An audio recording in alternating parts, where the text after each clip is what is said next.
దీనాభివందనాలు తెలియజేస్తూ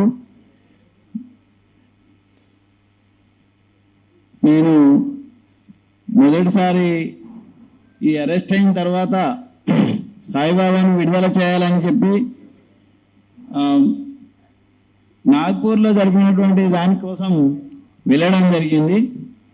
ఆ తర్వాత కూడా కొన్ని కార్యక్రమాల్లో పాల్గొన్నాం. అయితే ఈ అండాశల నుండి వస్తున్నటువంటి వాటిని చూస్తూ అసలు మనం ఏం చేస్తున్నాం, అసలు తను అక్కడ అన్ని ఇబ్బందులు పడుతూ అవి ఉంటున్నాం కదా, మనం ఇక్కడ ఉన్నటువంటి వాళ్ళం ఏం చేస్తున్నాం, కొంతనైనా దాన్ని ఎదుర్కొని నిలబడాలి అనేటువంటి దాంతోనే పనిచేసినటువంటి సందర్భం ఉండి ఆలోచించాల్సినటువంటి అవసరం ఉంది. ఒకసారి పెరోల్ మీద బయటకు వచ్చినప్పుడు అనుకుంటా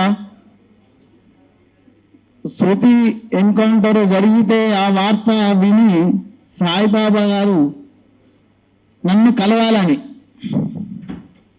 నాతో మాట్లాడాలని, కలవాలని అప్పుడు బాగా నేను అనుకున్నాను అని చెప్పాడు. చెల్లెలు గురించి చెప్తూ అట్లా చెప్పాడు. అప్పుడు మేము రావడం జరిగింది ఇక్కడికి కలుసుకోవడానికి. ఆ తర్వాత వాస్తవానికి సాయిబాబా గారితో పరిచయం అని అంటే 98 తర్వాత శ్రీకాకుళంలో విరసం మహాసభలు జరిగినప్పుడు అంతా కలిసి శ్రీకాకుళం అంతా తిరిగాం. మేము ఎత్తుకొని పోయాం, గుగాల మీద ఎత్తుకొని బొడ్డపాడు, తర్వాత అక్కడ సముద్ర తీరం అదంతా కూడా ఎత్తుకొని తిప్పాము, మాకు గుర్తుంది. అక్కడి నుంచి అట్లా పరిచయం ఉంది. తర్వాత ఉద్యమాలలో పాల్గొనడం అనేది ఒక స్ఫూర్తిని ఇచ్చేటువంటి విధంగా సాయిబాబా గారు చేశారు అప్పటి నుండి కూడా. సో అవే స్ఫూర్తితోని అంటే నిలబడడం. ఇప్పుడు వారు అన్నట్టుగానే ఈ తోవలోకి వచ్చిన తర్వాత మళ్ళీ తోవని ఎట్లా మరుస్తాం, ఒక తోవలోకి వచ్చాం, ఆ తోవలోకి వచ్చిన తర్వాత తోవని ఎట్లా మరుస్తాం అనేది వాస్తవం. అందులోనే మనమంతా కదలాల్సినటువంటి అవసరం ఉన్నది.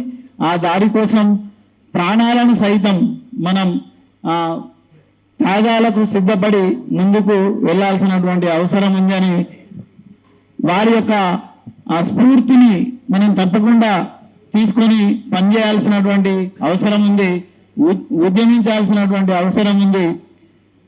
ఆ కేసు గురించి అది శిక్ష తప్పిందనే అది వచ్చినప్పుడు నేను మా 10th క్లాస్లో 6 విద్యార్థులు ఉంటారు ఇప్పుడు నేను పనిచేసే పాఠశాలలో, వాళ్ళకి చూపించి చెప్పాను, ఇది చూడండి ఎట్లా ఉంది ఈ కథ అంటే. ఎందుకట్లా చేసింది సార్ అని వాళ్ళు ప్రశ్న వేశారు.